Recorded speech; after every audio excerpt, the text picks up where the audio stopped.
আসসালামু আলাইকুম। সুপ্রিয় কোরআন ও হাদিসের বাণীর দর্শকবৃন্দ, কেমন আছেন আপনারা সবাই? আশা করি আল্লাহর রহমতে সবাই ভালো আছেন। আজ আমরা বনি ইসরাইলের কোনো এক লোকের ঋণ ফেরতের অলৌকিক ঘটনাটি জানব। আশা করি ধৈর্য সহকারে সম্পূর্ণ ভিডিওটি দেখবেন। ভালো লাগলে চ্যানেলটি সাবস্ক্রাইব করে পাশে থাকা বেল আইকনটি প্রেস করে দিবেন। লাইক, কমেন্ট, শেয়ার করবেন। ধন্যবাদ। বিসমিল্লাহির রহমানির রহিম। লাইস রহমতুল্লাহ আলাইহি আবু হুরায়রা হতে বর্ণনা করেছেন, আল্লাহর রাসূল সাল্লাল্লাহু আলাইহি ওয়াসাল্লাম বলেছেন, বনি ইসরাইলের কোনো এক ব্যক্তি বনি ইসরাইলের অপর এক ব্যক্তির নিকট 1000 দিনার ঋণ চাইল। তখন সে ঋণদাতা বলল, কয়েকজন সাক্ষী আনো, আমি তাদেরকে সাক্ষী রাখব। সে বলল, সাক্ষী হিসাবে আল্লাহই যথেষ্ট। তারপর ঋণদাতা বলল, তাহলে একজন জামিনদার উপস্থিত করো।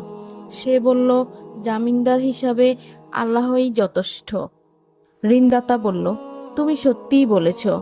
এরপর ঋণদাতা সময় মতো তাকে 1000 দিনার ঋণ দিয়ে দিল। তারপর ঋণ গ্রহীতা সামুদ্রিক সফর করলো এবং তার প্রয়োজন সমাধান করে সে যানবাহন খুঁজতে লাগলো, যাতে সে নির্ধারিত সময়ের ভিতরে ঋণদাতার কাছে এসে পৌঁছাতে পারে। কিন্তু সে কোনো যানবাহন পেল না। এরপর সে ঋণগ্রহীতা খুবই অস্থির হয়ে পড়ল, কারণ সে সময় মতো ঋণ ফেরত দেওয়ার জন্য ফিরে যেতে পারছিল না। তখন সে এক টুকরো কাঠ নিয়ে তা ছিদ্র করলো এবং ঋণদাতার নামে একখানা পত্র ও 1000 দিনার তার মধ্যে ভরে ছিদ্রটি বন্ধ করে সমুদ্রের তীরে এসে বলল, হে আল্লাহ, তুমি তো জানো আমি অমুকের নিকট 1000 দিনার ঋণ চাইলে সে আমার কাছে জামিনদার চেয়েছিল। আমি বলেছিলাম আল্লাহই জামিন হিসাবে যথেষ্ট, এতে সে রাজি হয়। তারপর সে আমার কাছে সাক্ষী চেয়েছিল। আমি বলেছিলাম সাক্ষী হিসাবে আল্লাহই যথেষ্ট, তাতেও সে রাজি হয়ে যায়। আমি তার ঋণ যথাসময়ে পরিশোধের উদ্দেশ্যে যানবাহনের জন্য যথাসাধ্য চেষ্টা করেছি, কিন্তু পাইনি। তাই আমি তোমার নিকট সুপর্দ করলাম। এই বলে সে কাঠের খণ্ডটি সমুদ্রে নিক্ষেপ করলো, আর কাঠের খণ্ডটি সমুদ্রে প্রবেশ করে ভেসে যেতে লাগলো। অতঃপর লোকটি ফিরে গেল এবং নিজের শহরে যাওয়ার জন্য যানবাহন খুঁজতে লাগলো। ওইদিকে ঋণদাতা এই আশায় সমুদ্রের তীরে গেল যে হয়তোবা ঋণগ্রহীতা কোনো নৌযানে করে তার মালামাল নিয়ে এসেছে।